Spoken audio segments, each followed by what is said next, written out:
ఈ video record చేస్తున్న సమయంలో మీకు కాశ్మీర్ వద్ద మీకు ఇద్దరు తీవ్రవాదులను మన ఇండియన్ ఆర్మీ న్యూట్రలైజ్ చేసినట్టు మీకు న్యూస్ వచ్చింది.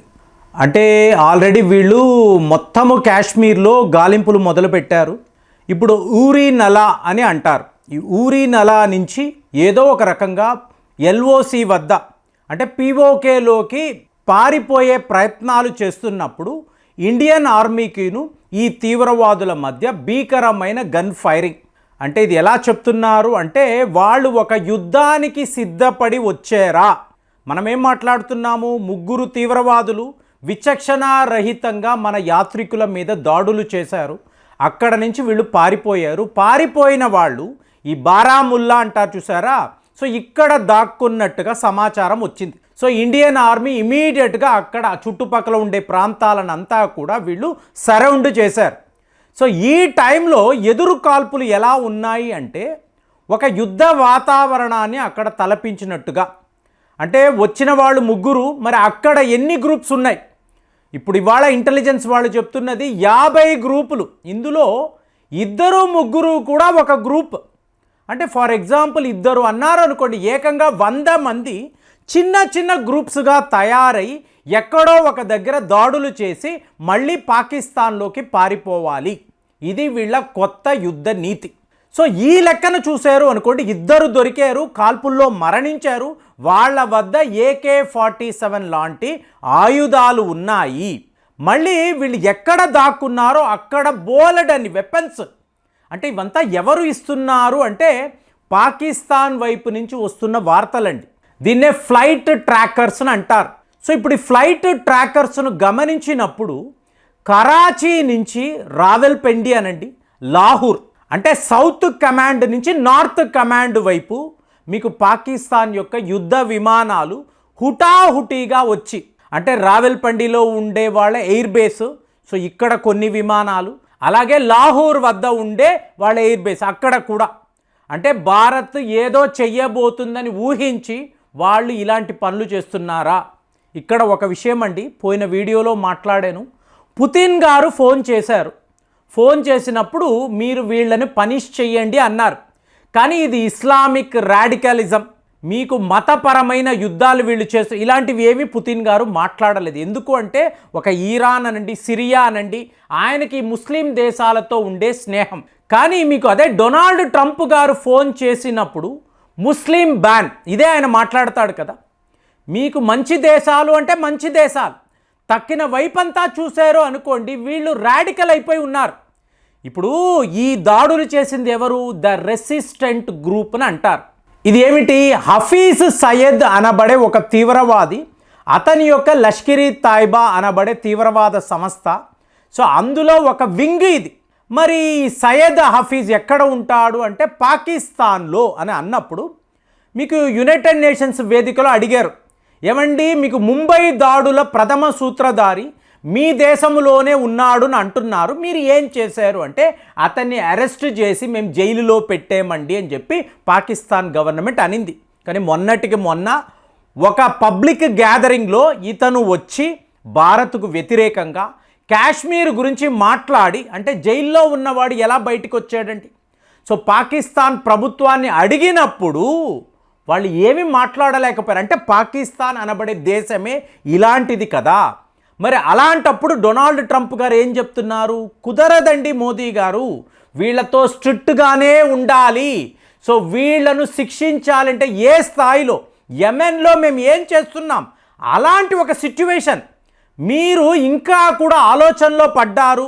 సరే చూద్దాము అనుకుంటే కుదరదు, వీళ్ళ విషయంలో అలా జరగదు. క్లియర్గా ఆయన చెప్తున్నాడు. పుతిన్ గారు చెప్పడం లేదు, కానీ డొనాల్డ్ ట్రంప్ గారు మాత్రము ఎలిమినేట్ చేసి పడేయండి, వీళ్ళను లేకుండా చేసే. ఫస్ట్ జమ్మూ అండ్ కాశ్మీర్లో వీళ్ళు ఒక్కళ్ళు కూడా మిగలకూడదు.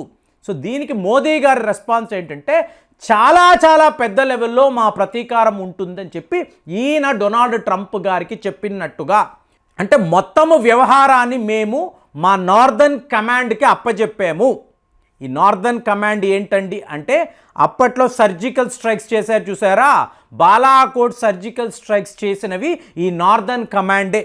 సో వీళ్ళకి అప్పచెప్పాము, వీళ్ళు ఇస్తున్న రిపోర్టు ప్రకారము మా రివెంజ్ అనేది ఉంటుంది, కొద్ది రోజుల పాటు వేచి ఉండండి అని మోదీ గారు చెప్పినట్టుగా మీకు ప్రముఖ వార్తాపత్రికల్లో మీకు ఈ వార్తలు వస్తున్నాయి. సో అలాంటప్పుడు ఇవాళ మీకు ఇమీడియట్గా 2 తీవ్రవాదులు మీకు హతమయ్యారు.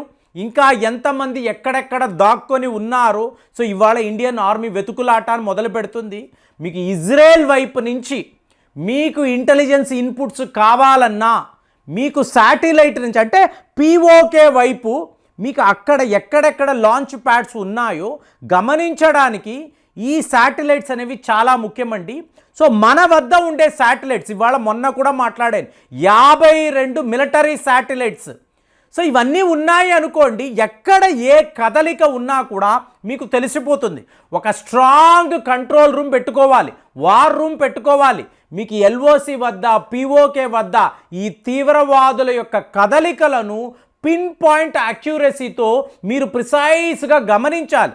అలాంటి ఒక పరిస్థితి ఉన్నప్పుడు ఇప్పుడు వచ్చిన వాళ్ళు 3 కానీ చనిపోయిన వాళ్ళు ఎంత 27 మంది. ఇంకా హాస్పిటల్స్లో ఎంతోమంది ఉన్నారు, ఎంతోమంది తప్పించుకున్నారు. సో ఒక తీవ్రవాది అయినా కూడా అంటే చిన్న పామే అయినా కూడా పెద్ద కర్రతో కొట్టాలి అనేదే ఇవాళ మనము అనుకరించాల్సిన తీరు. ఇక్కడ ఎటువంటి డీవియేషన్ ఉండకూడదు. వీడి గురించి వాడి గురించి ఆలోచిస్తూ మనం కూర్చోకూడదు. ఒకవేళ పాకిస్తాన్ ఎయిర్ ఫోర్స్ అక్కడ సరిహద్దులో సిద్ధముగా ఉన్నా మీరు వెళ్ళి అటాక్స్ చేసి అక్కడ ఉండే తీవ్రవాదులను ఎలిమినేట్ చెయ్యాలి. ప్రపంచ స్థాయిలో ఉండే దేశాలంతా కూడా భారత్ వైపు నుంచి ఇదే కోరుకుంటున్నారు. మరి వీళ్ళందరూ ఇలా కోరుకుంటున్నప్పుడు మీరు ఇప్పుడు ఏం చెయ్యబోతున్నారు? పాకిస్తాన్కి సంబంధించిన ఈ Lashkar e Taiba, the resistant group, Hafiz Saeed వీళ్ళలో ఒక్కడు కూడా మిగలకూడదు. సో దీన్ని మీరు వార్ ఫుట్లో చెయ్యాలి. మీకు యుద్ధ ప్రతిపాదన అనేది మీ వద్ద ఉండాలి. మనము కాదండి, ప్రపంచ స్థాయిలో అందరూ కోరుకుంటున్నారు. ఎందుకు అంటే తీవ్రవాదంపై జీరో టాలరెన్స్ అనేది ఫస్ట్ మాట్లాడింది మన భారతే. ఎంతోమంది తీవ్రవాదుల డేటా యునైటెడ్ నేషన్స్లో ఇచ్చాము. ఇవాళ మీరు గమనిస్తున్నారో లేదో పాకిస్తాన్ సైలెంట్గా ఉంది. అంటే పాకిస్తాన్ వైపు నుంచే ఈ తీవ్రవాదులు వస్తారు అనేది వాళ్ళకు తెలుసు. వాడు కండెమ్ చెయ్యొచ్చు కదా, ఇది చాలా దారుణమైన ఒక వ్యవహారం అనొచ్చు కదా, అనలేదు. చూడండి, దాన్ని బట్టి వాడే ఈ క్రిమినల్ అనేది అందరికీ తెలుసు. కానీ ఇంకొక వైపు చూశారు అనుకోండి, చైనా, కెనడా ఒక్క మాట ఇవాళ వరకు వాళ్ళు మాట్లాడడం. అంటే భారత్లో ఇలా జరిగితే అయ్యో ఇది తప్పు, వాళ్ళ పౌరులు కదా, సివిలియన్స్పై ఇలాంటి దాడులు ఏంటి, ఇది పిరికి పందలు చేసే పని మాట్లాడుతున్నారా? చైనా వాడు మాట్లాడడం లేదు, కెనడా వాడు కూడా మాట్లాడడం లేదు. అంటే ఈ దేశాల వైఖరిని మీరు గమనించండి. అంటే వీళ్ళంతా కూడా ఈవిల్ ఫోర్సెస్. సో వీళ్ళ విషయంలో మీరు ఇంకా నెగోసియేషన్స్ ఏంటి? మీరు తీవ్రవాదులతో నెగోషియేట్ చేయలేరండి. వాళ్ళని ఎలిమినేట్ చేయడం మాత్రమే మీ డ్యూటీగా ఉండాలి. ఇదే మేము చేస్తున్నాము.